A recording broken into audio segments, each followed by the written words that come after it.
الحمد للہ والصلاة والسلام علی رسول اللہ اما بعد فاعوذ باللہ من الشیطان الرجیم بسم اللہ الرحمن الرحیم والذاریات ذروا فالحاملات وقرا فالجاریات یسرا فالمقسمات امرا انما توعدون لصادق وان الدین لواقع۔ یہ سورۃ الذاریات ہے، مکی سورت ہے۔ بعض مفسرین کے ہاں یہ سورت نبی کریم صلی اللہ علیہ وسلم پر مکی زمانے کے اس دور میں نازل ہوئی جب قریش کی جانب سے اسلام کی دعوت کو روکا تو جا رہا تھا، لیکن ظلم و ستم اور جبر کا بازار ابھی انہوں نے شدت کے ساتھ گرم نہیں کیا تھا۔ تقریباً یہی زمانہ پچھلی سورت جو آپ نے پڑھی ہے سورہ قاف کا زمانہ نزول بھی یہی ہے، اور اس سورت کا زمانہ نزول بھی اسی کے آس پاس ہے۔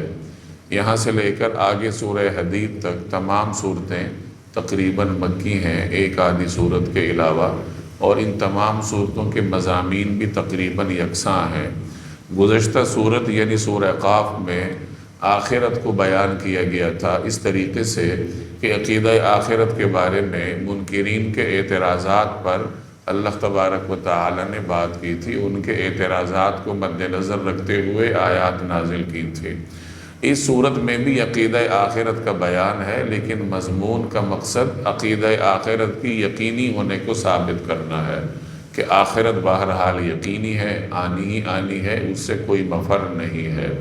اس صورت کے آغاز میں ذاریات کا لفظ مذکور ہے، تو اس مناسبت سے اس کا نام سورۃ الذاریات ہے۔ ابتدا میں 4 قسمیں کھا کر اللہ تبارک و تعالی نے آخرت کے وقوع کے یقینی ہونے کو بیان فرمایا ہے۔ اس کے بعد کائنات کے مختلف نشانیوں کا بیان ہے، اللہ کی قدرتوں کا بیان ہے۔ پھر اللہ تعالی نے 6 انبیاء علیہم السلام کے اقوام کی تاریخ کی طرف اشارہ فرمایا ہے۔ ان تمام انبیاء علیہم السلام کے واقعات پیچھے آپ تفصیل سے پڑھ کے آئے ہیں۔ یہاں اللہ تبارک و تعالی نے اجمالی طور پر ان کے اقوام کے واقعات کی طرف اشارہ کیا ہے۔ تاریخی استدلال مقصود ہے کہ جنہوں نے آخرت کا انکار کیا تو ان کو دیکھ لو کہ ان کا انجام کیا ہوا۔ سورت کے آخر میں پھر اللہ تبارک و تعالی کی قدرتوں کا بیان ہے، اور اسی ضمن میں انسان کو یہ بتایا گیا ہے کہ تمہیں اللہ نے جو اس کائنات میں بھیجا ہے تو کسی خاص مقصد سے بھیجا ہے، اور وہ مقصد اللہ تبارک و تعالی کی عبادت ہے۔ تو اس اجمال کی تفصیل اب آیات کے ضمن میں آپ دیکھتے جائیے۔ والذاریات ذروا، قسم ہے ان کی جو گرد اڑا کر بکھیر دیتی ہیں۔ ذاریات کا مطلب اڑانے والی، یعنی گرد اڑا کر بکھیر دیتی ہیں۔ مراد ہوا ہے کہ قسم ہے ان ہواؤں کی جو گرد اڑا کر بکھیرتی ہیں۔ فالحاملات وقرا، پھر ان کی جو بوجھ اٹھاتی ہیں۔ حامل کا مطلب بوجھ اٹھانے والی، پھر ان کی جو بوجھ اٹھاتی ہیں۔ فالجاریات یسرا، پھر ان کی جو آسانی سے رواں دواں ہوتی ہیں۔ جاریات رواں دواں ہوتی ہیں، یسرا آسانی سے۔ فالمقسمات امرا، پھر ان کی جو چیزیں تقسیم کرتی ہیں۔ مقسمات جو تقسیم کرنے والی ہیں۔ یہاں 4 قسموں کا بیان ہے۔ پیچھے آپ بارہا پڑھتے آئے ہیں کہ انسان جو قسم اٹھاتا ہے تو اس کا مقصد کسی کو اپنی سچائی کی یقین دہانی کروانا ہے۔ میں آپ کے سامنے کوئی بات کر رہا ہوں، آپ کو یقین نہیں آ رہا، میرے پاس گواہ بھی نہیں ہے، اب میرے پاس ایک ہی راستہ ہے کہ اللہ کو گواہ بنا لوں، کہ اگر وہاں کوئی گواہ نہیں تھا جو دیکھ رہا تھا تو اللہ تعالیٰ تو ہر جگہ حاضر ناظر ہے، تو اللہ کو گواہ بنا کے جب بات کی جاتی ہے تو اس کو ہم قسم سے تعبیر کرتے ہیں۔ ایک آدمی جب کہتا ہے کہ اللہ کی قسم ایسے ہوا تھا، یا اللہ کے نام کی قسم کھا کے کسی بات کی طرف نسبت کرتا ہے، کوئی بات بیان کرتا ہے، تو اس کا مقصد گویا اللہ جل جلالہ کو گواہ بنانا ہوتا ہے۔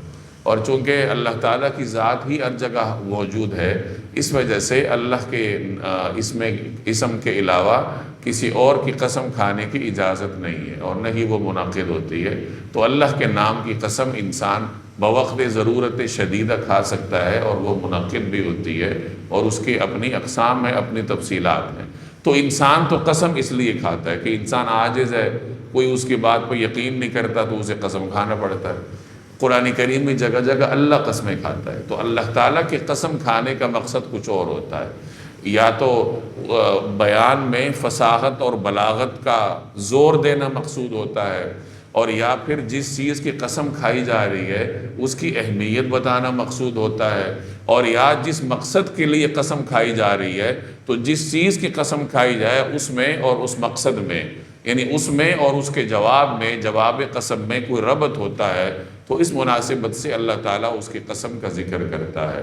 تو بہرحال یہاں اللہ تبارک و تعالیٰ نے 4 قسمیں کھائی ہیں۔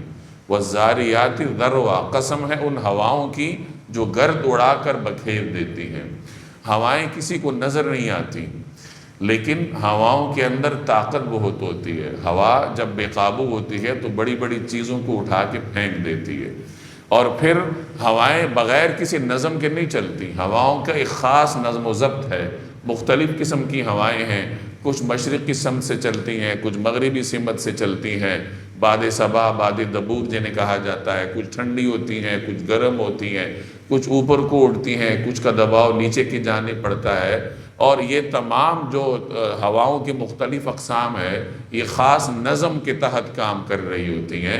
تو گویا انسان کو یہ بتلانا مقصود ہے کہ جیسے ہواؤں کا ایک خاص نظام ہے تو وہ نظام کسی خاص کنٹرول میں ہے، ایسا تو نہیں ہے کہ وہ بغیر کسی کنٹرول کے اور بغیر کسی نظام چلانے والے کے وہ نظام چل رہا ہو۔ تو ہواؤں کی قسم کھائی کہ قسم ہے ان ہواؤں کی جو گرد اڑا کر بکھیر دیتی۔ فالحاملات وقرا، پھر ان کی جو بادلوں کا بوجھ اٹھاتی ہیں۔ فالجاریات یسرا، پھر ان کی جو آسانی سے رواں دواں ہو جاتی ہیں۔ فالمقسمات امرا، پھر ان کی جو چیزیں تقسیم کرتی ہیں۔ یہاں 4 قسمیں ہیں، اور ان 4 آیات کی 2 قسم کی تفصیلات ہیں، 2 قسم کی تشریحات منقول ہیں۔ ایک تشریح تو یہ ہے جیسے میں نے ترجمہ کیا کہ چاروں سے مراد ہوائیں ہیں، گرد اڑانے والی بھی ہوائیں ہیں، بوجھ اٹھانے والی بھی ہوائیں ہیں، یعنی بادلوں کا بوجھ اٹھاتی ہیں، پھر آسانی سے چلنے والی بھی ہوائیں ہیں، ہوائیں چلتی رہتی ہیں اور سبک رفتاری کے ساتھ، اور چیزیں تقسیم کرنے والی بھی ہوائیں ہیں کہ ہوائیں بادلوں کو اڑاتی ہیں، وہ بادل پھر کہیں اللہ کی مرضی سے، اللہ کے حکم سے بادل بارش برساتے ہیں، بارش کے ذریعے پھر انسان کو رزق ملتا ہے۔ تو گویا ہوائیں ہی انسانوں کے درمیان رزق تقسیم کرنے کے سبب بنی۔ تو ایک تفسیر تو یہ ہے کہ ان 4 آیات میں ہواؤں کی قسم کھائی گئی اور ہواؤں کی مختلف صفات کا بیان ہے۔ اور ایک اور تفسیر بھی منقول ہے، وہ یہ کہ وَالزَّارِيَاتِ ذَرْوًا، یہاں تو مراد ہوائیں ہیں کہ قسم ہے ان ہواؤں کی جو گرد بکھیرتی ہیں۔ اگلی 3 آیات میں 3 مختلف چیزوں کا بیان۔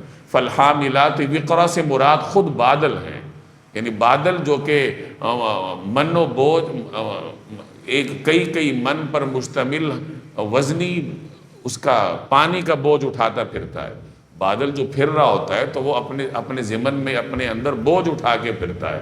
تو فالحاملات وقرا سے مراد خود بادل ہے، یعنی یہاں ہوا نہیں ہے جو بادل کا بوجھ اٹھاتی ہے، بلکہ یہاں خود بادل ہے جو پانی کا بوجھ اٹھا کے پھر رہا ہے۔ اور فالجاریات یسرا سے مراد کشتیاں ہیں، گویا کشتیوں کی قسم کھائی گئی جو کہ پانی پر سبک رفتاری کے ساتھ دوڑتی پھرتی ہیں۔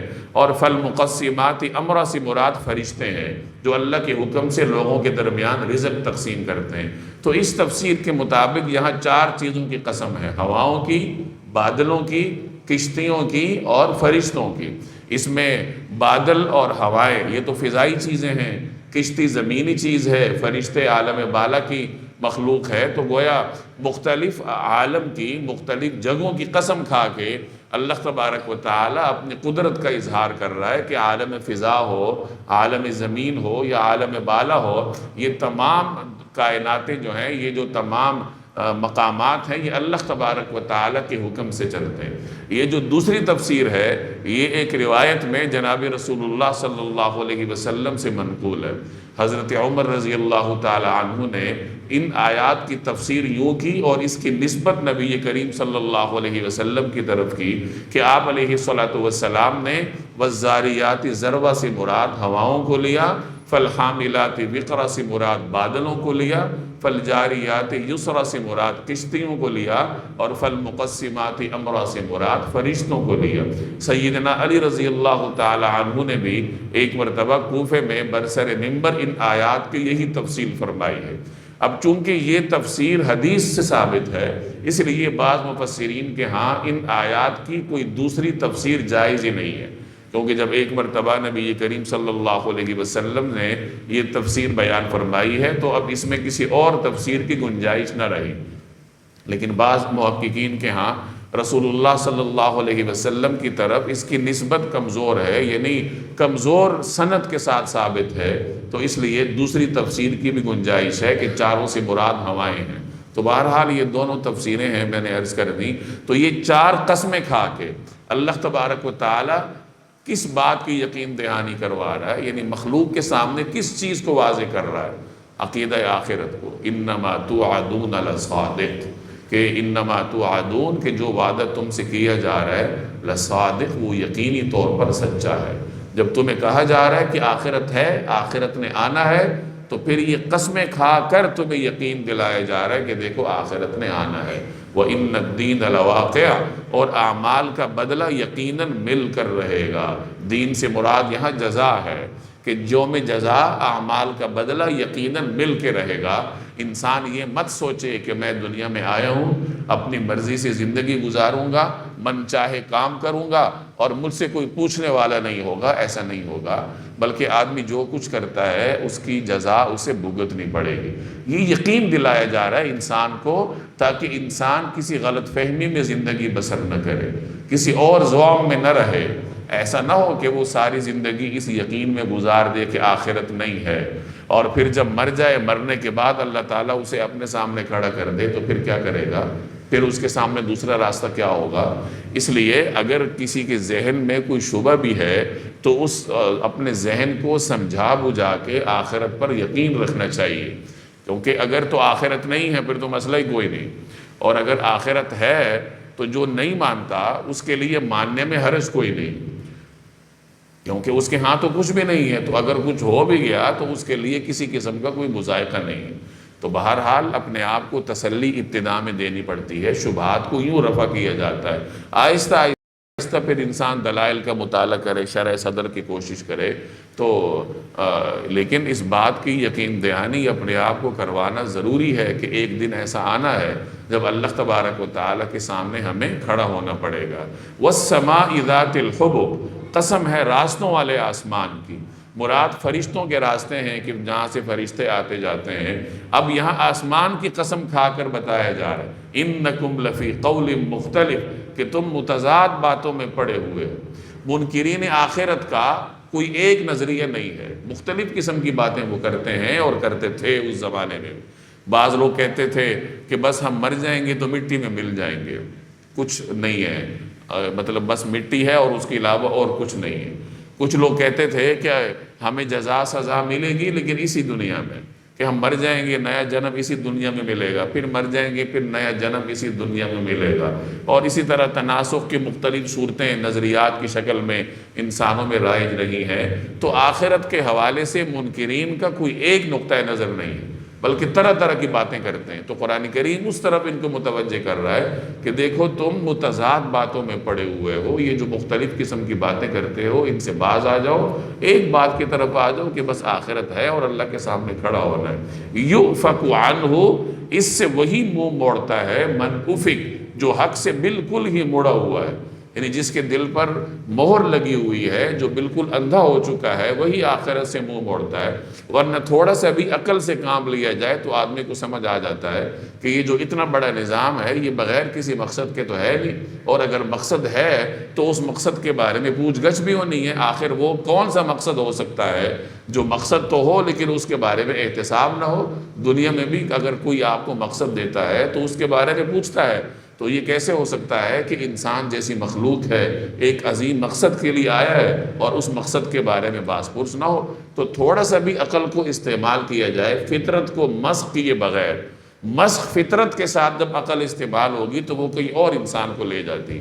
سلیم فطرت کے ساتھ جب آدمی تھوڑی سی غور و فکر کرتا ہے تو پھر اسے سمجھ آ جاتی ہے کہ واقعتاً آخرت ہے۔ قتل الخراصون، خراصون سے مراد وہ لوگ جو بس اندازے لگاتے ہیں، اندھیرے میں تیر چلاتے ہیں۔ قتل الخراصون، خدا کی مار ہو ان پر جو اٹکل بچوں باتیں بنایا کرتے ہیں، یعنی جو محض اندازے کے تیر چلاتے رہتے ہیں۔ یقینی علم تو ہے نہیں، جو کہتے ہیں آخرت نہیں ہے اس کے بعد یقینی علم کیا ہے؟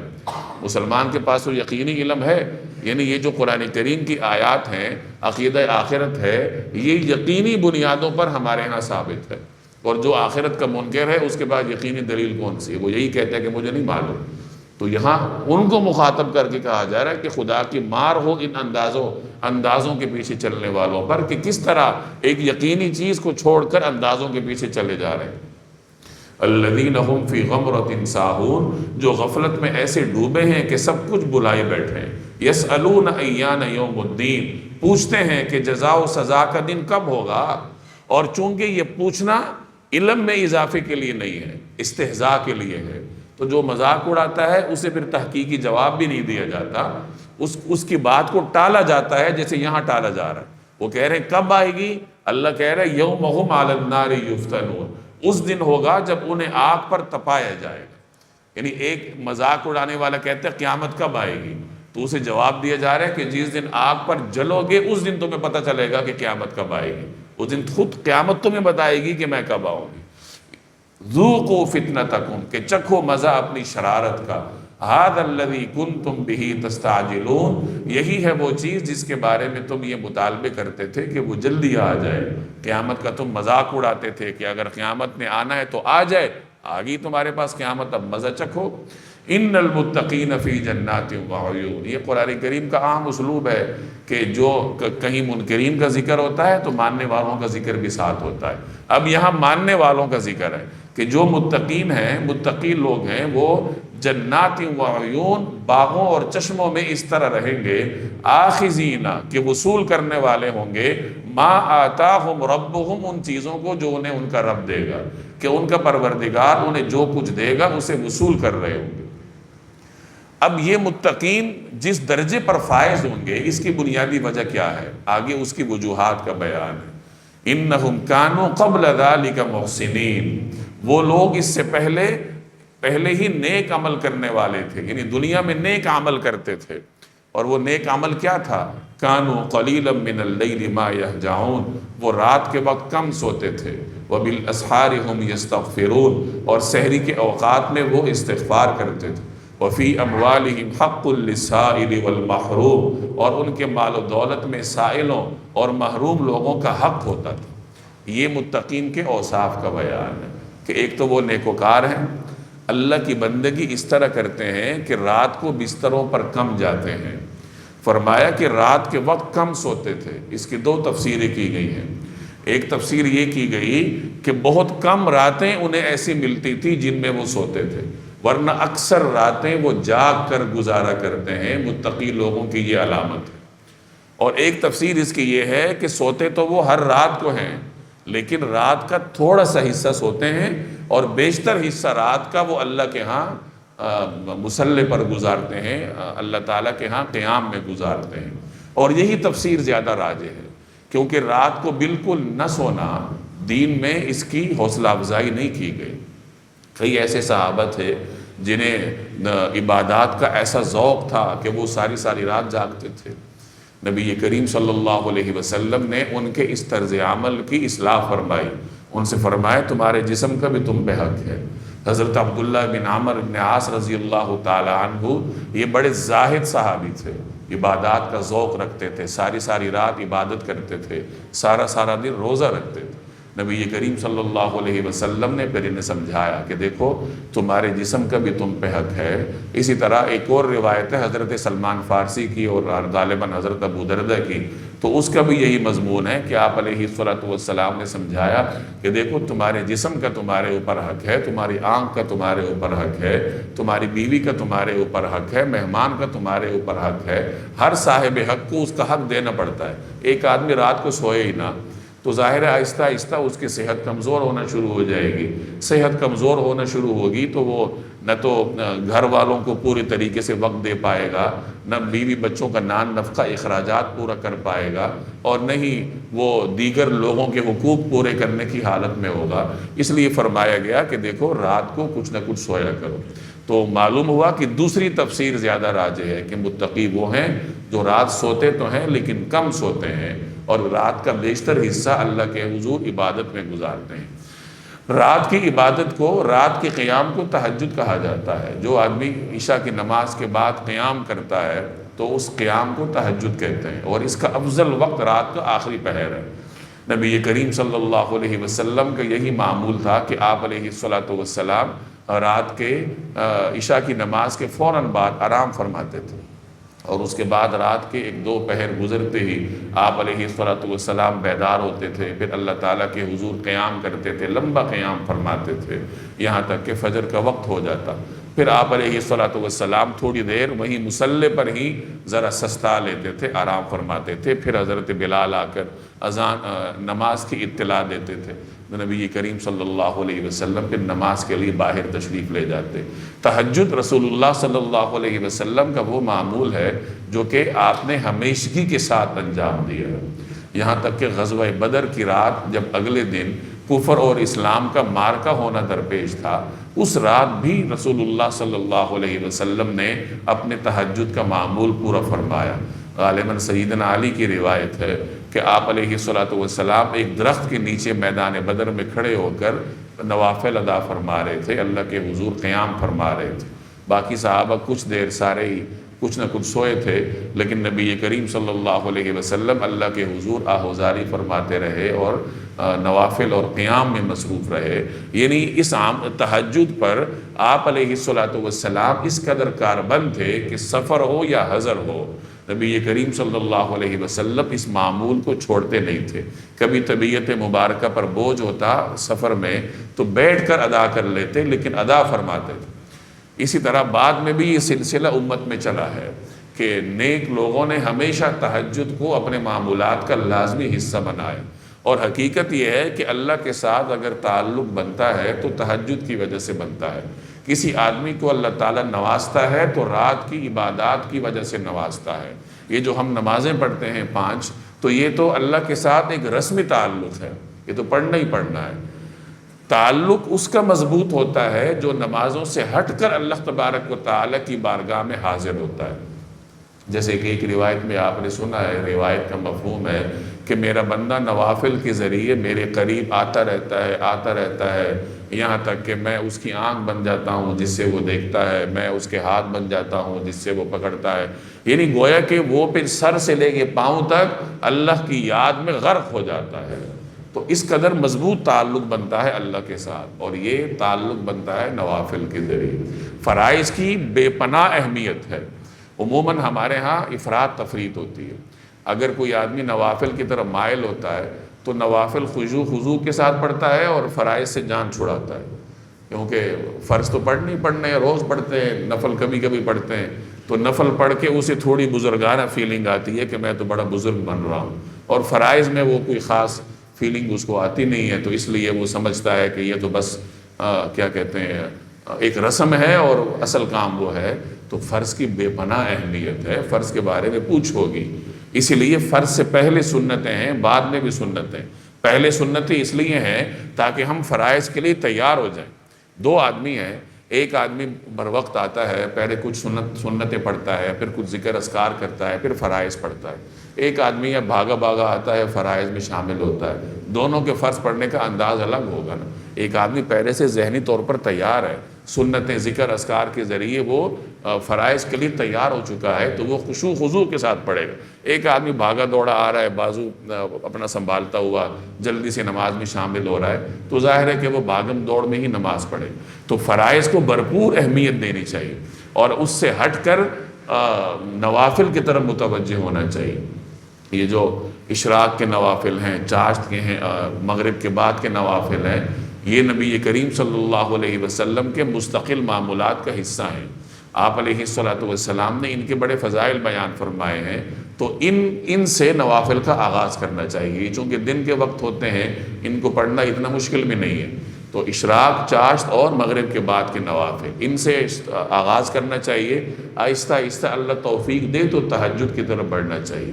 تہجد میں بھی ابتدا میں عشاء کی نماز کے ساتھ ہی پڑھ لیں، آخر میں اگر اٹھنا مشکل ہے تو عشاء کی نماز کے ساتھ ہی پڑھ لیں. 4 رکعت عشاء کے فرائض پڑھیں، 2 رکعت سنتیں پڑھیں، اس کے بعد اللہ توفیق دے تو 2 رکعت، 4 رکعت، 6 رکعت جتنی ہو سکے تہجد کی نیت سے پڑھ لیں، پھر وتر پڑھ کے سو جائیں. تو جب آپ اس طریقے سے تہجد کا آغاز کریں گے تو ایک وقت آئے گا کہ افضل وقت میں بھی اللہ تبارک و تعالی آپ کو تہجد پڑھنے کی توفیق دے گا. ایک معروف بزرگ فرمایا کرتے تھے کہ جو آدمی 40 دن تک عشاء کی نماز کے ساتھ تہجد پڑھنے کی پابندی کر لے تو اللہ تعالیٰ اسے رات کے آخری حصے میں اٹھنے کی توفیق دیتا ہے. 40 دنوں میں بڑی تاثیر ہوتی ہے. تبلیغی احباب 40 دن کے لیے بندے کو نکالتے ہیں. موسیٰ علیہ السلام نے بھی 40 دن روزے رکھے تھے. تو 40 کے عدد میں بڑی تاثیر ہوتی ہے. اگر 40 دن تک کوئی عمل کیا جائے تو وہ آدمی کی معمولات کا حصہ بن جاتا ہے.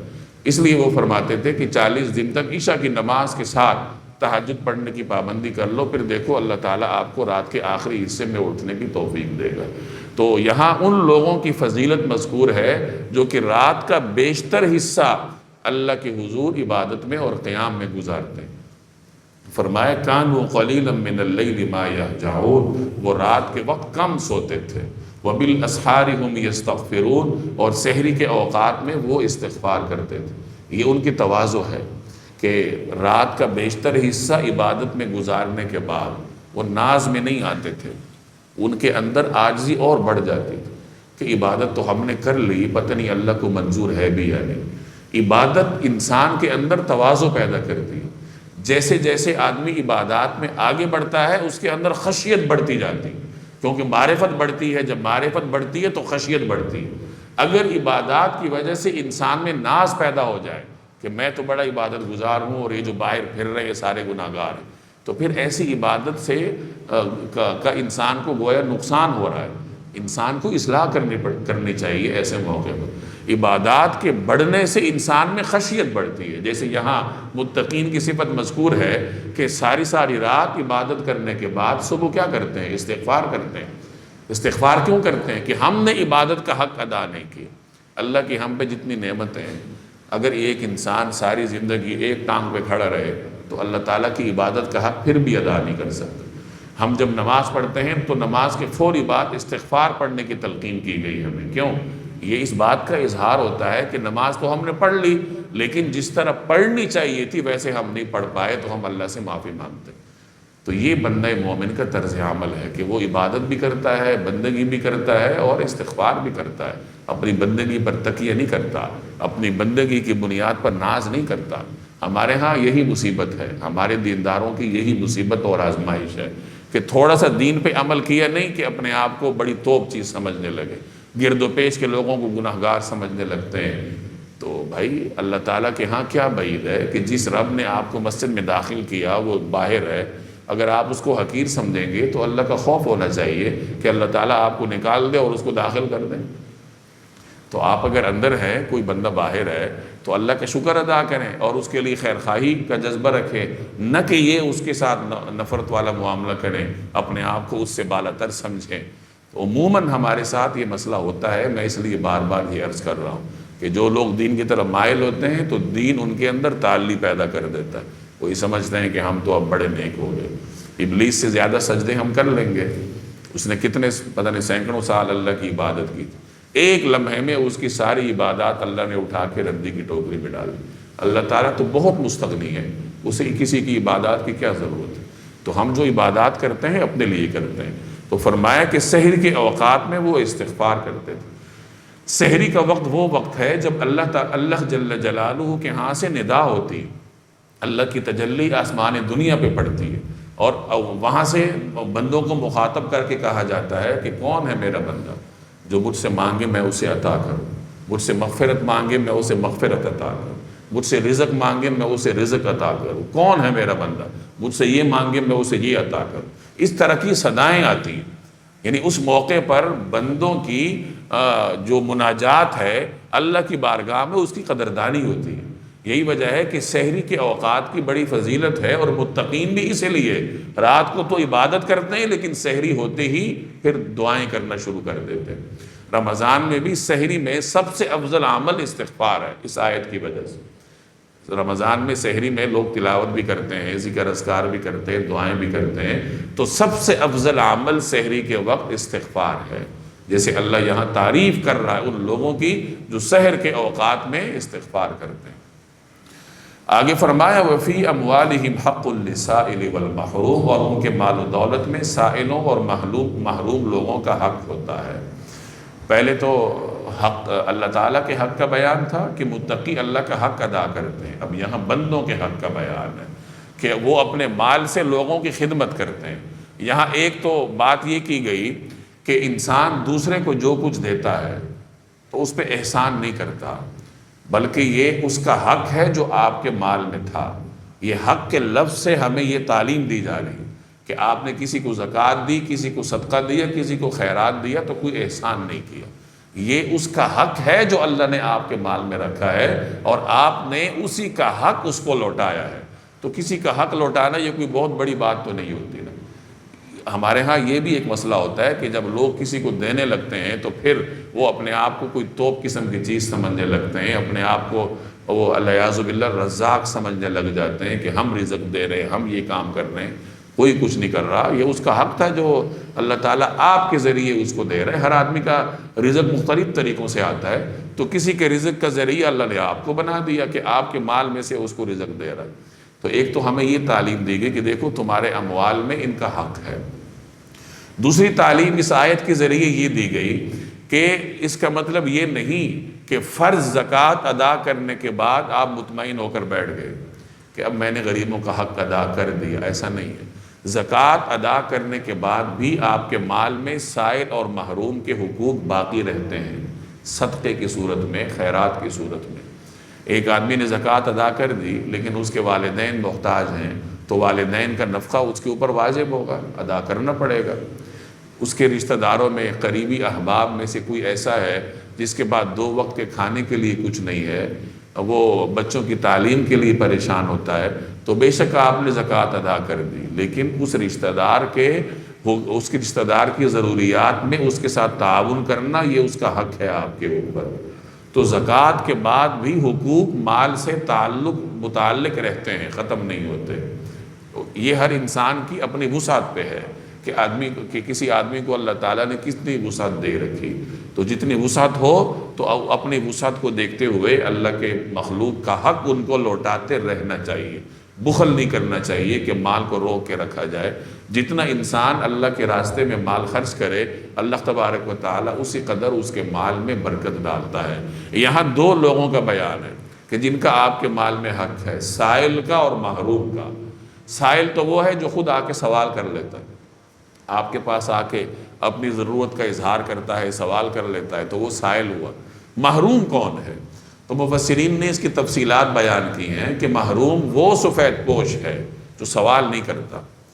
پہلے وہ امیر تھا، کسی وجہ سے حالات کی چکی میں پس کر وہ غریب ہو گیا، اب اپنی سفید پوشی کا بھرم رکھ رہا ہے، یا پہلے سے بے شک امیر نہ ہو لیکن بہرحال سفید پوشی کے ساتھ عزت اور عفت کے ساتھ زندگی بسر کر رہا ہے، سوال نہیں کر رہا، تو وہ محروم ہے، اور اس کا حق ہے آپ کے مال میں کہ آپ اس کا حق اس کو لوٹائیں تاکہ اس کی زندگی کی گاڑی کا پہیہ بھی چلنے لگ جائے۔ اسی طرح بہت سارے بے جان مخلوقات ہیں تو وہ بھی آ کے آپ سے سوال نہیں کرتے۔ آج کل گرمی کا موسم ہے، مخلوقات پرندے پیاسے ہوتے ہیں، انہیں سائے کی ضرورت ہوتی ہے، تو یہ سب مفسرین نے محروم کے زمرے میں ذکر کیے کہ یہ سب محروم کے زمرے میں آتے ہیں، اور آپ کے مال میں ان سب کا حق ہے۔ اور متقی وہ ہے جو یہ تمام حقوق ادا کرتا ہے، اللہ کا حق بھی ادا کرے، بندوں کا حق بھی ادا کرے، پھر اسے یہ درجہ ملے گا کہ ان المتقین فی جنات وعیون، پھر جا کے وہ جنات میں داخل ہوگا۔ وفی الارض آیات للموقنین، اور زمین میں نشانیاں ہیں ان کے لیے جو کہ یقین کرنے والے ہیں، یعنی جو یقین کرنے والے ہیں ان کے لیے زمین میں بہت ساری نشانی۔ مطلب یہ زمین ہے، اس کا پھیلاؤ دیکھیں، اس کی باقی عجائبات دیکھیں۔ جو لوگ ارضیات کے شعبے سے وابستہ ہیں، خاص طور پر اس سائنس سے وابستہ ہیں، تو وہ اس میں غور و فکر کریں۔ ان کے سامنے نئے نئے راستے کھلیں گے کہ اللہ تبارک و تعالیٰ نے کس طریقے سے اس زمین میں نشانیاں رکھی۔ وَفِي أَنفُسِكُمْ، اور خود تمہارے اپنے وجود میں، یعنی آسمان میں ہے، زمین میں ہے، خود تمہارے اپنے وجود میں نشانیاں ہیں۔ افلا تبصرون، کیا پھر بھی تمہیں دکھائی نہیں دیتا؟ انسان غور کرے کہ ایک ناپاک قطرے سے کتنی خوبصورت مخلوق اللہ تبارک و تعالیٰ پیدا کرتے ہیں۔ ماں کے پیٹ میں بچے کی پرورش ہوتی ہے، اس میں انسان کا کوئی عمل دخل نہیں ہوتا۔ بچے کی ولادت میں انسان کی کوئی ٹیکنالوجی اس کا عمل دخل نہیں ہوتا، بلکہ ایک موقع پر آ کر ڈاکٹر بھی کہہ دیتے ہیں کہ بس اللہ کے حکم کا انتظار کر۔ کسی کو نہیں پتا ہوتا کہ ایگزیکٹ کون سا ٹائم ہوگا جب بچے کی ولادت ہوگی اور کس طرح ہوگی۔ تو اس طریقے سے یہ سب نشانیاں ہیں۔ باقی انسان اپنے جسم میں دیکھ لے، آنکھوں کو دیکھے، اندر جسمانی نظام کو دیکھے۔ جو لوگ میڈیکل سائنس سے وابستہ ہیں وہ اس کو کہیں بہتر طور پر سمجھ بھی سکتے ہیں، بیان بھی کر سکتے ہیں کہ اللہ تبارک و تعالیٰ نے انسانی جسم میں کس قدر پیچیدہ نظام رکھا ہے۔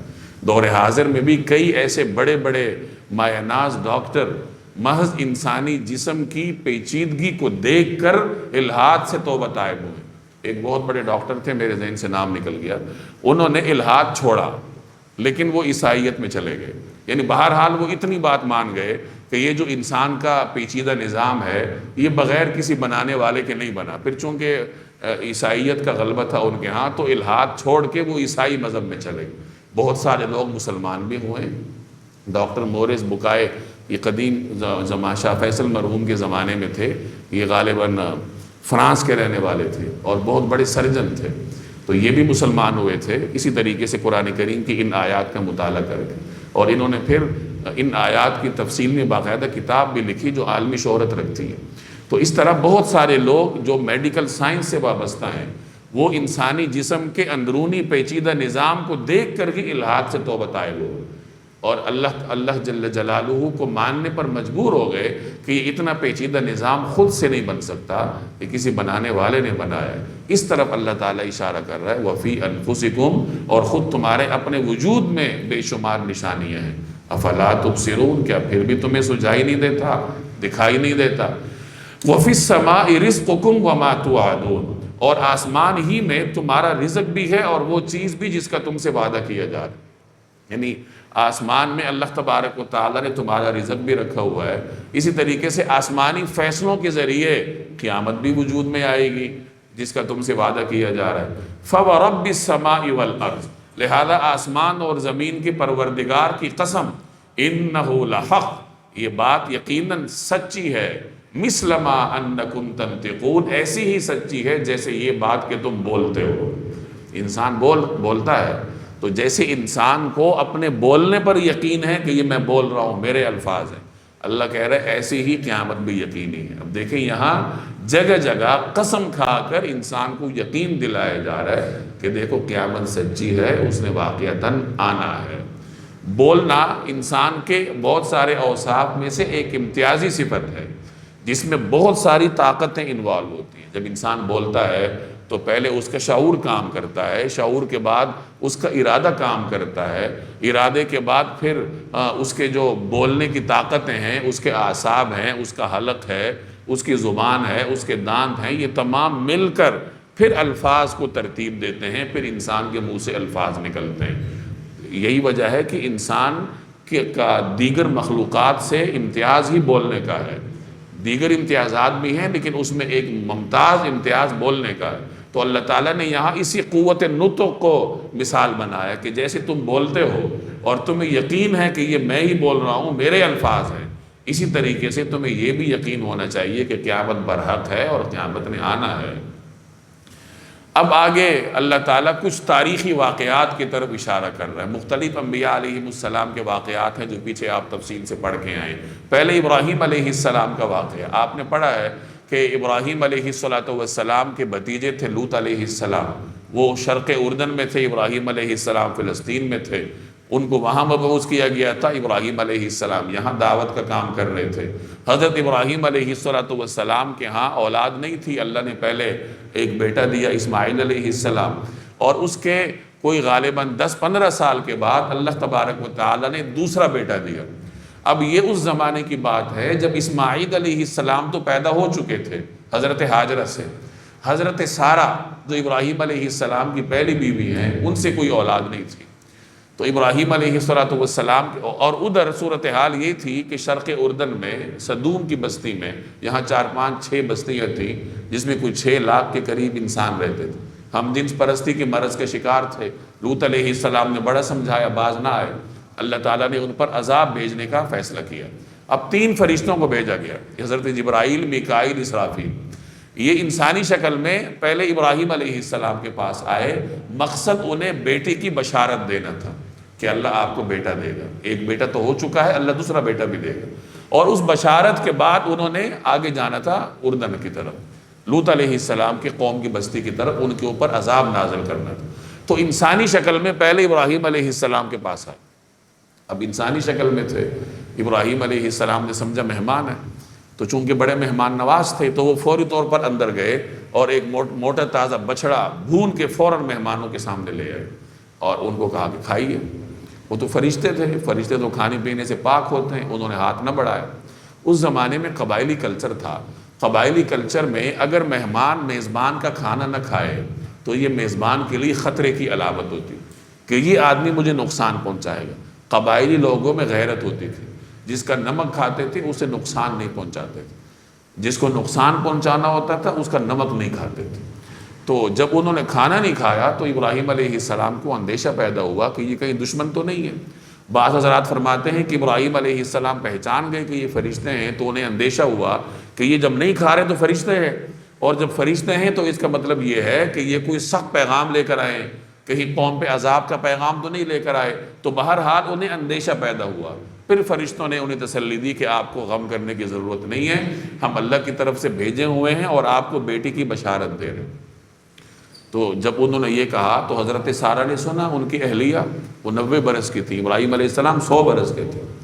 تو حضرت سارہ کو حیرت ہوئی اور وہ حیرت کا اظہار کرتے ہوئے اپنے چہرے پہ ہاتھ مارتے ہوئے آئی کہ میرے ہاں بیٹا پیدا ہوگا اس حالت میں بوڑھی ہو چکی ہوں۔ تو فرشتوں نے کہا کہ اللہ تعالیٰ کا حکم ہے تو آپ کو حیرت تو نہیں ہونی چاہیے، اس میں حیرت والی کیا بات؟ جب اللہ کا فیصلہ ہے تو اللہ تعالیٰ کو تو اسباب کی ضرورت نہیں ہوتی، آپ کے ہاں بیٹا ہوگا۔ پھر ابراہیم علیہ السلام نے پوچھا کہ اچھا یہ بتاؤ کہ تمہارا اصل پروگرام کیا ہے؟ بشارت تو چلو آپ نے دے دی، چونکہ پیغمبر تھے، واقف تھے کہ یہ صرف بشارت کے لیے نہیں آئے، مقصد کچھ اور بھی ہے۔ تو ابراہیم علیہ السلام نے پوچھا کہ تمہارا اصل پروگرام کیا ہے، کہاں جا رہے ہو، کس مقصد کے لیے جا رہے ہو؟ تو انہوں نے کہا کہ ہم اللہ کی طرف سے بھیجے ہوئے ہیں لوط علیہ السلام کی بستی پر عذاب نازل کرنے کے لیے، اور ان کے اوپر پتھر برسیں گے اور ہر پتھر کے اوپر نام لکھا ہوگا ان کی قوم کے کسی فرد کا جو حد سے بڑے ہوئے، یعنی ان ہم جنس پرستوں پہ اللہ تبارک و تعالیٰ کی طرف سے سخت عذاب نازل ہونے والا ہے۔ تو یہ واقعہ بیان کیا اجمالی طور پر یہ پیغام دینے کے لیے کہ دیکھ لیجئے لوط علیہ السلام کی قوم کے لوگ یہ عقیدہ آخرت کے منکر تھے، یہ سمجھتے تھے کہ جو کچھ ہے بس دنیا ہے، یہاں عیاشیاں کر لو، کوئی پوچھ نہیں ہے۔ تو کیا انجام ہوا ان کا؟ آج تک وہاں وہ بحر مردار موجود ہے، لوگ دیکھنے والے جاتے ہیں اور دیکھتے ہیں۔ تو بہرحال گویا ایک تو یہ پیغام دینا مقصود ہے کہ عقیدہ آخرت کے منکرین کا انجام دیکھ لو، دوسرا اللہ کی قدرت کا اظہار مقصود ہے کہ حضرت سارہ جو کہ 90 برس کی تھی، ابراہیم علیہ السلام 100 برس کے تھے، اور اس عمر میں کسی جوڑے کے ہاں بچے کی ولادت عقل سے بعید ہوتی ہے۔ تو جو اللہ تعالیٰ اس حالت میں کسی کو اولاد دے سکتا ہے تو اس کا مطلب یہ ہے کہ اس کی قدرت ہر چیز سے بالا تر، وہ پھر انسان کو مردہ سے زندہ بھی کر سکتا ہے۔ حل اتاک حدیث ضیف ابراہیم المکرمین، اے پیغمبر کیا ابراہیم کے معزز مہمانوں کا واقعہ آپ تک پہنچا ہے؟ اذ دخلوا علیہ، جب وہ ابراہیم علیہ السلام کے پاس آئے، فقالوا سلاما، تو انہوں نے سلام کہا۔ قال سلام، ابراہیم علیہ السلام نے بھی سلام کہا۔ اب چونکہ یہ اجنبی تھے ابراہیم علیہ السلام کے لیے، تو حضرت ابراہیم علیہ السلام نے فرمایا قوم منکرون، یہ کچھ انجان لوگ ہیں، دل میں سوچ رہے ہیں کہ یہ لوگ پہلی مرتبہ دیکھے ہیں، خدا جانے کون ہیں، انجان معلوم ہوتے ہیں۔ فراغ الی اہلہ، پھر وہ چپکے سے اپنے گھر والوں کے پاس گئے، فجاء بعجل سمین، اور ایک موٹا سا بچڑا لے آئے۔ مہمان نوازی حضرت ابراہیم علیہ السلام کے بنیادی اور ممتاز اوصاف میں سے ہے۔ اب یہاں اس آیت میں مہمان نوازی کے آداب بھی سکھائے جا رہے ہیں۔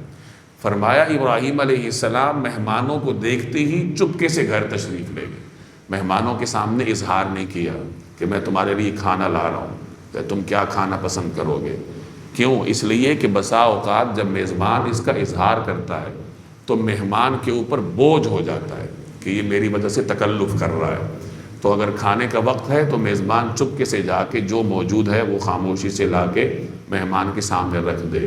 تو یہ ابراہیم علیہ السلام کا طرز عمل ہمیں سکھا رہا ہے کہ مہمانوں کو دیکھ کر ان سے بات کرنے کی بجائے، یعنی ان سے پوچھنے کی بجائے یا ان کے سامنے اظہار کرنے کی بجائے خاموشی سے گھر تشریف لے گئے۔ خادمین کو بھی نہیں کہا، خود اندر تشریف لے گئے۔ اور پھر بچڑا موجود ہوگا تو جو یہاں فرمایا کہ موٹا سا بچڑا، ایک اور جگہ فرمایا بھنا ہوا بچڑا، دونوں کو ملا لے تو معلوم ہوا کہ جو گھر میں بہترین موٹا تازہ بچڑا تھا اسے جلدی سے ذبح کر کے اسے بھونا اور وہ مہمانوں کے پاس لا کر پیش کی۔ یہ آداب میزبانی جو سیدنا ابراہیم علیہ السلام کی سنت سے ہمیں معلوم ہوتے ہیں۔ نبی کریم صلی اللہ علیہ وسلم نے انہی صفات کو آگے بڑھایا۔ آپ علیہ السلام جب آپ کو مبعوث فرمایا گیا اور آپ گھر تشریف لائے، سیدہ خدیجہ نے آپ کو تسلی دی تو آپ کے کچھ اوصاف کا ذکر کیا۔ ان اوصاف میں سے ایک وصف یہ بھی تھا کہ آپ تو مہمان کی مہمان نوازی کرتے ہیں تو اللہ تعالیٰ آپ کو اکیلا نہیں چھوڑے گا۔ تو مہمان نوازی کی صفت رسول اللہ صلی اللہ علیہ وسلم نے آگے بڑھائی اور باقاعدہ تلقین فرمائی کہ مہمانوں کی مہمان نوازی کیا کرو۔ آپ علیہ السلام جب دنیا سے پردہ فرما گئے تو اس سے تھوڑا عرصہ پہلے آپ نے جو صحابہ کو نصیحتیں فرمائی ان میں ایک نصیحت یہ بھی تھی کہ سرکاری وفود کا جیسا اکرام میں کیا کرتا ہوں تم بھی اس کو برقرار رکھنا۔ جو سرکاری مہمان باہر سے آتے تھے مختلف ممالک سے، تو فرمایا کہ جس طرح کا اکرام ان کا میں کرتا رہا ہوں تو تم بھی آگے اس کو برقرار رکھنا۔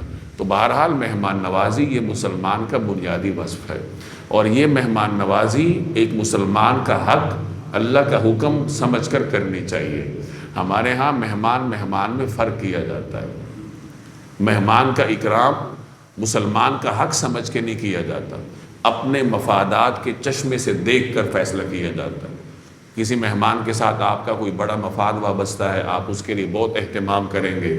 کسی سے مفاد کم ہے تو آپ اس کے لیے کم اہتمام کریں گے۔ کسی سے سرے سے مفاد ہی نہیں ہے تو اس کو پھر پانی کا بھی کوئی نہیں پوچھتا اور اس سے ملنا بھی کوئی گوارہ نہیں کرتا۔ تو یہ ہمارے ہاں مادیت کی وجہ سے یہ صورتحال ہے کہ مسلمانی ہم نے پیچھے چھوڑی ہوئی۔ مسلمان کا حق سمجھ کر ہم کچھ نہیں کرتے۔ جنازوں میں بھی جاتے ہیں تو اپنے مفادات کے تحت جاتے ہیں، شکل دکھانے کے لیے، مسلمان کا حق سمجھ کے نہیں جاتے۔ کہیں عیادت کے لیے بھی جائیں گے تو اپنے مفاد کو پختہ کرنے کے لیے جائیں گے، مسلمان کا حق سمجھ کے نہیں جائیں گے۔ حالانکہ اگر مسلمان کا حق سمجھ کر جائیں تو حق بھی ادا ہوگا، اجر بھی ملے گا، اور جو دنیاوی مفاد ہے وہ بھی مل جائے گا، وہ بھی کہیں نہیں جائے گا۔ لیکن مسئلہ ہماری سوچ کا ہے کہ مادیت ہم پہ اتنی حاوی ہو چکی ہے کہ ہم نے مسلمانیت کہیں بہت پیچھے چھوڑی ہوئی ہے اور مادیت کے تحت سارے فیصلے کرتے ہیں۔ مہمان نوازی بھی ہم مادیت کے تحت کرتے ہیں اور اندر سے گالی بھی دے رہے ہوتے ہیں۔ مجبوری ہے، مفاد ہے تو اس کے لیے اہتمام کرنا ہے، دل پہ بوجھ رکھتے ہوئے اور غصے سے بھرے ہوئے، اور ادھر بیوی غصے سے بھری ہوئی ہے، ادھر آپ غصے سے بھرے ہوئے ہیں، اور بس مجبوری ہے جی مہمان کی مہمان نوازی کرنی ہے کیونکہ کاروباری مفاد وابستہ ہے یا خاندان کا کوئی نامی گرامی آدمی ہے، نہیں کریں گے تو وہ باتیں کرے گا۔ تو یہ مسلمان کا کام نہیں ہے۔ مسلمان کا کام یہ ہے کہ مہمان کو اللہ کا بندہ اور مسلمان کا حق سمجھتے ہوئے اس کے مہمان نوازی کرتا ہے، اپنے اوپر اضافی بوجھ نہیں لیتا۔ جو کچھ موجود ہے وہ حاضر کر دیں، اگر اہتمام کر سکتے ہیں تو اہتمام کر لیں۔ ایک دن خاص اہتمام کرنے کا حکم ہے، 3 دن تک معمول کی مہمان نوازی کا حکم، 3 دن کے بعد جو کچھ آپ کریں گے وہ صدقہ ہے۔ مہمان کو بھی یہ کہا جاتا ہے کہ وہاں ٹانگیں پھیلا کے لیٹ نہ جاؤ، بلکہ مہمان کی مشکلات کا احساس کرو۔ آج کل کے مکانات چھوٹے ہوتے ہیں، لوگ مصروف ہوتے ہیں، تو اگر کوئی مہمان آگے ڈیرا ڈال لے تو اسے خود سوچنا چاہیے کہ میں میزبان کو تنگی میں ڈال دوں۔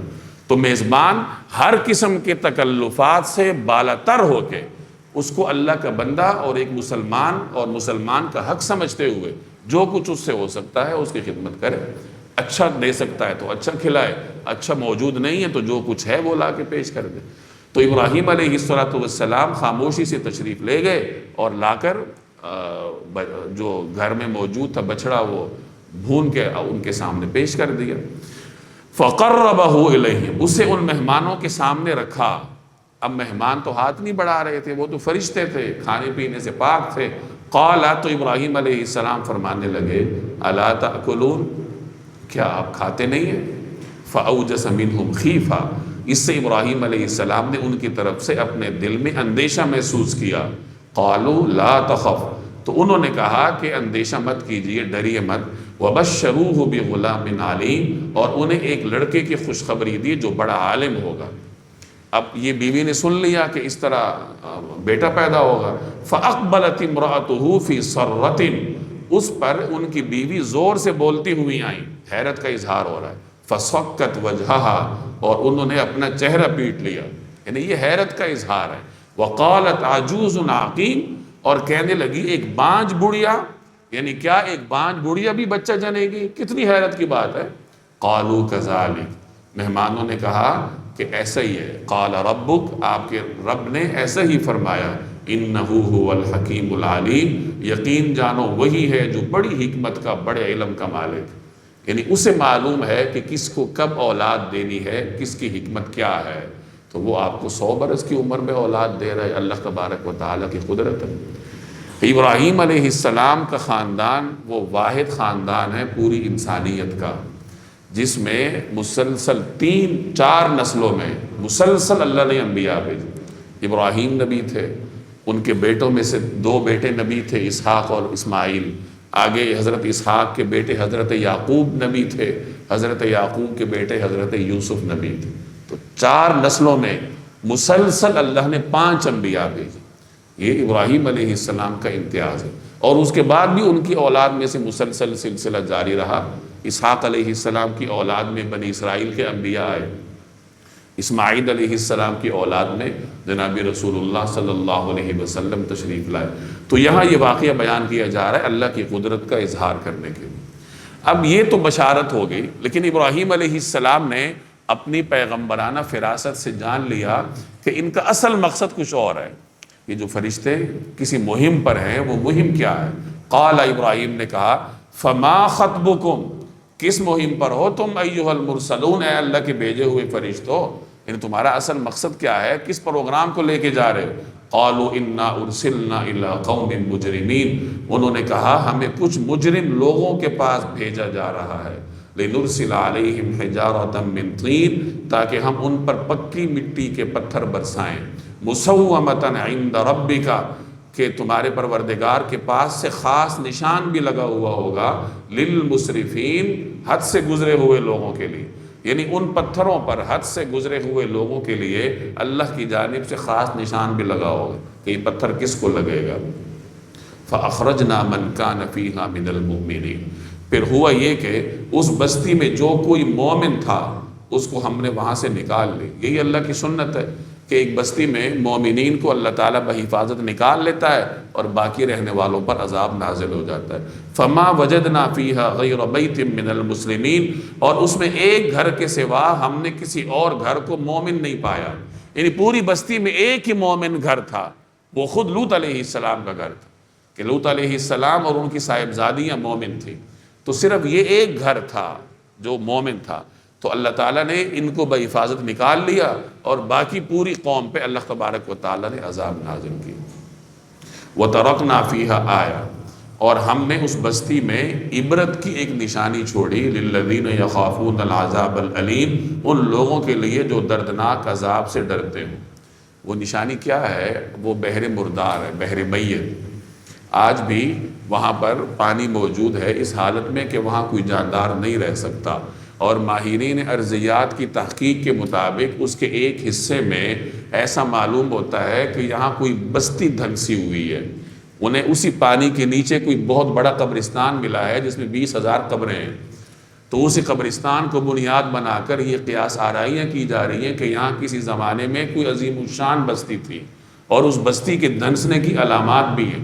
اس بستی کو اللہ نے دھنسا دیا تھا، ایسا خوفناک زلزلہ آیا تھا، پہلے اوپر اٹھایا پھر اٹھا کے انہیں زمین کے نیچے دے مارا اور اوپر پانی آ گیا، یعنی وہ بحر میت۔ تو اللہ فرما رہے کہ آج بھی وہاں نشانی ہے، لیکن انسان کی کمقلی دیکھیں کہ انسان نے وہاں پہ ہوٹل بنائے ہوئے ہیں اور وہ وہاں جا کے کس لیے جاتا ہے؟ تفریح کے لیے جاتا ہے، عبرت کے لیے نہیں جاتا، تفریح کے لیے جاتا ہے۔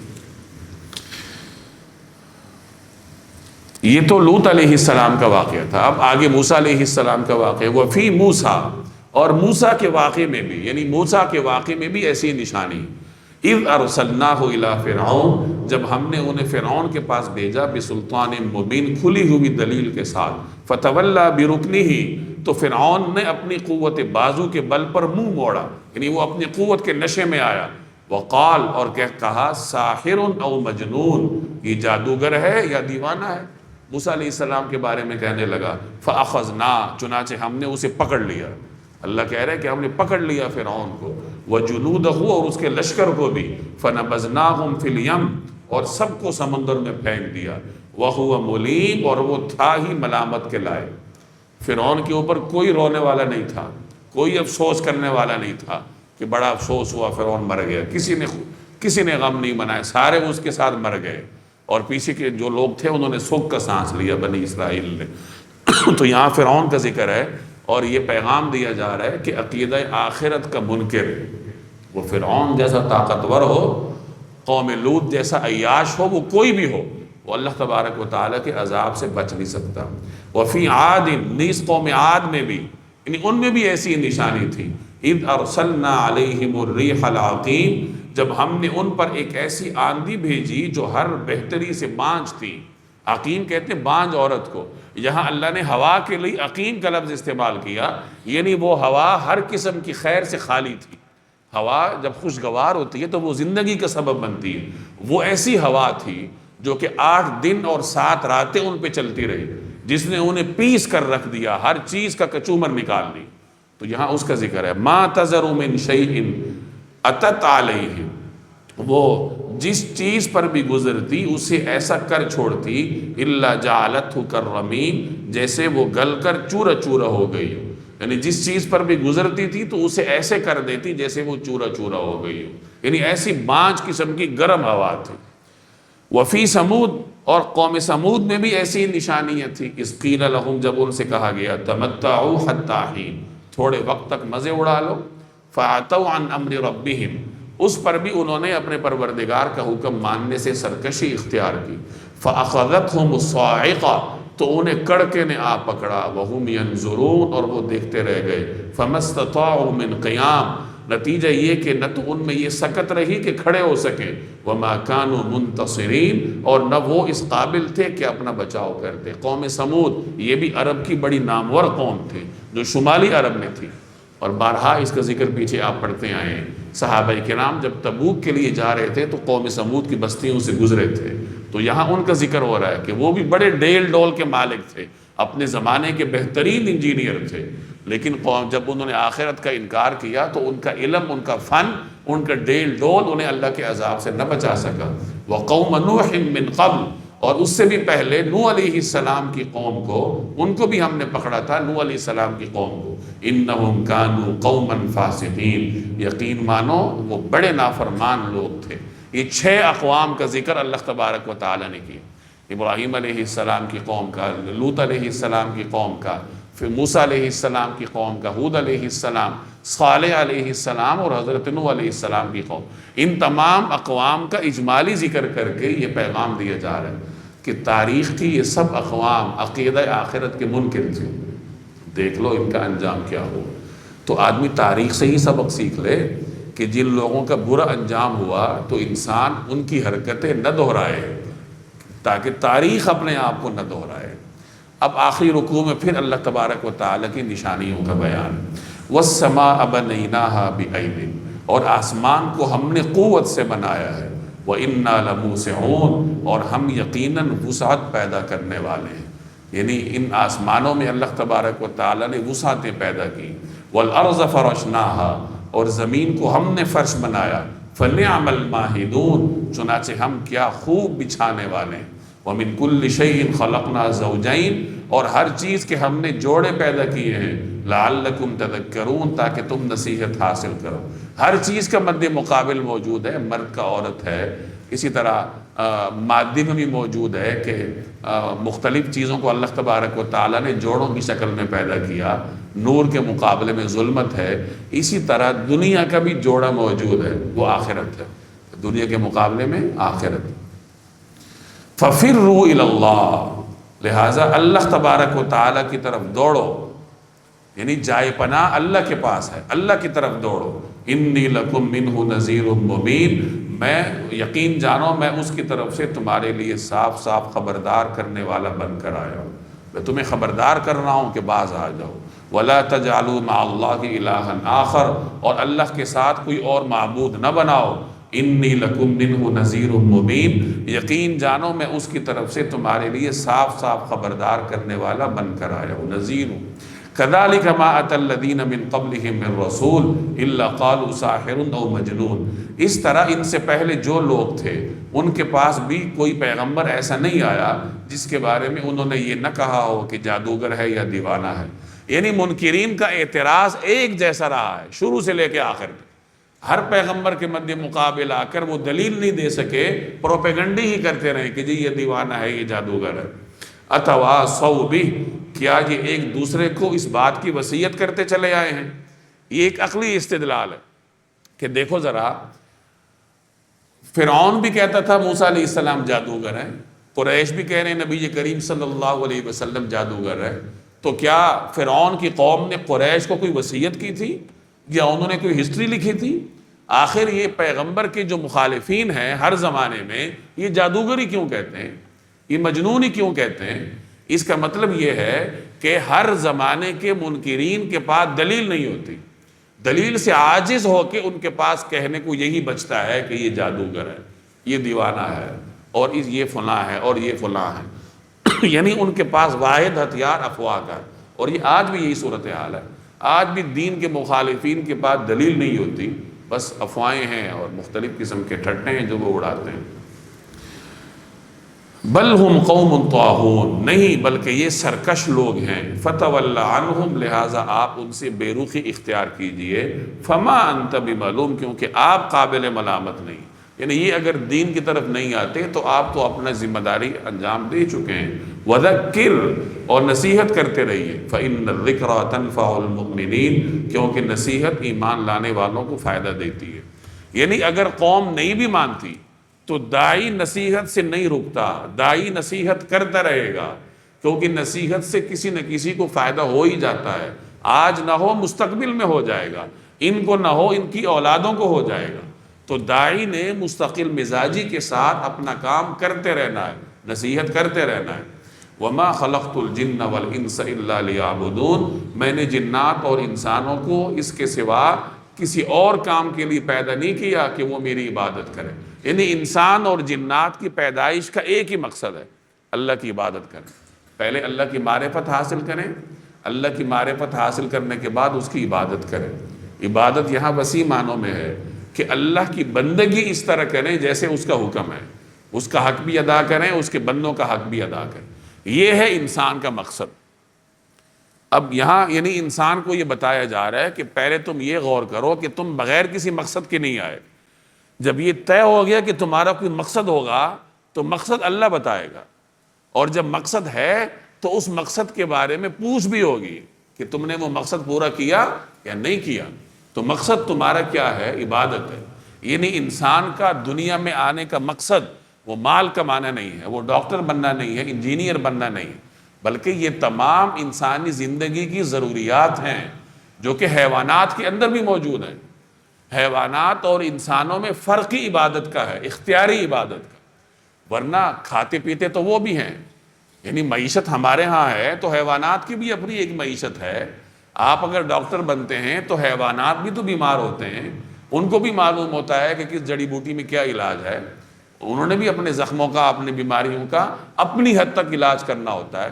آپ اگر انجینئر ہیں تو آپ سے بہت اچھی انجینئرنگ کی شہد کی مکھی جانتی ہے۔ یعنی انسان کے جتنے اس دنیا میں کام ہیں وہ تمام کام اس سے کہیں بہتر حیوان کر لیتے ہیں۔ مختلف حیوانات. انسان کا ایک ہی امتیاز ہے، وہ ہے عبادت، اختیاری عبادت. غیر اختیاری عبادت تو ساری مخلوقات کرتی ہیں، اختیاری عبادت صرف اور صرف انسان کرتا ہے، اور یہ اس کا واحد امتیاز ہے دیگر حیوانات کے مقابلے میں. اللہ نے شعور دیا، اور اس شعور کو بنیاد بنا کر وہ اللہ کو پہچانتا ہے اور پھر اللہ تبارک و تعالیٰ کی عبادت کرتا ہے. تو یہاں اللہ نے تاکید کے ساتھ فرمایا کہ انسان اور جنات کی پیدائش کا ایک ہی مقصد ہے عبادت. باقی جتنے بھی کام ہیں وہ اس مقصد کی تکمیل کرنے والے ہیں. آپ اگر دکان میں جاتے ہیں، جاب کرتے ہیں، تو یہ عبادت کی مقصد کی تکمیل کے لیے. آپ اگر رزق نہیں کمائیں گے تو عبادت بھی نہیں کر سکیں گے. پیسے نہیں ہوں گے تو کھانا نہیں ہوگا، کھانا نہیں ہوگا تو بیمار پڑ جائیں گے، بیمار پڑیں گے تو عبادت بھی نہیں کر پائیں گے. تو روزی کمانا، اہل و عیال کے ساتھ وقت گزارنا، یہ انسان کی ذہنی تسکین کے لیے ہے. اللہ کا حکم بھی ہے، اس کے حکم پہ عمل بھی ہے. یعنی انسان کے جتنے بھی کام ہیں یہ سب اس کے اس مقصد کی تکمیل کے لیے. اس لیے نہیں ہے کہ انسان اس مقصد کو چھوڑے باقی چیزوں میں مگن ہو جائے جیسے ہمارا طرز عمل. تو اپنے مقصد کو پیش نظر رکھنا چاہیے. آگے اللہ کہہ رہا ہے کہ یہ جو میں نے تمہیں کہا ہے کہ میری عبادت کرو، تو میں تم سے کوئی مفاد نہیں لیتا. میں نے تم سے یہ نہیں کہا کہ مجھے رزق دو. اللہ کو چھوڑ کے انسان جس کی بھی عبادت کرتا ہے تو اس کو رزق بھی انسان ہی پہنچاتا ہے. بت ہیں تو چڑھاوے انسان چڑھاتا ہے. اگر کسی انسان کی انسان عبادت کرتا ہے تو اس کو جا کے نذرانے دیتا ہے. اس کی معیشت کا دار و مدار ماننے والوں پہ ہوتا ہے. تو اللہ کہہ رہا ہے کہ میں تم سے رزق نہیں مانگتا. ما اريد منهم من رزق، میں ان سے کسی قسم کا رزق نہیں چاہتا. وما اريد ان يطعمون، اور نہ یہ چاہتا ہوں کہ وہ مجھے کھلائیں. ان اللہ هو الرزاق، اللہ تو خود ہی رزاق ہے. ذو القوت المتین، مستحکم قوت والا ہے، اس کی قوت میں کوئی کمی نہیں آتی. فإن للذین ظلموا ذنوبا مثل ذنوب اصحابہم، اب تو جن لوگوں نے ظلم کیا ان کی بھی ایسی ہی باری آئے گی جیسے ان کے پچھلے ساتھیوں کی باری آئی تھی. فلا یستعجلون، اس لیے وہ مجھ سے جلدی کا مطالبہ نہ کرے. جیسے پچھلی اقوام کی باری آئی تھی تو ان گناہگاروں کی باری بھی آ جائے گی، جلدی نہ کریں. فویل للذین کفروا من یومہم الذی یوعدون، غرض جن لوگوں نے کفر اختیار کیا ہے ان کی اس دن کی وجہ سے بڑی خرابی ہوگی جس کا ان سے وعدہ کیا جا رہا ہے. یعنی قیامت کے دن ان کے لیے بڑی خرابی ہوگی ان لوگوں کو کی جو کہ عقیدہ آخرت کے منکر ہیں. تو اس صورت میں آپ نے دیکھا کہ مختلف دلائل کے ذریعے اللہ تبارک و تعالی انسان کو یقین دلا رہا ہے کہ دیکھو آخرت نے آنا ہے.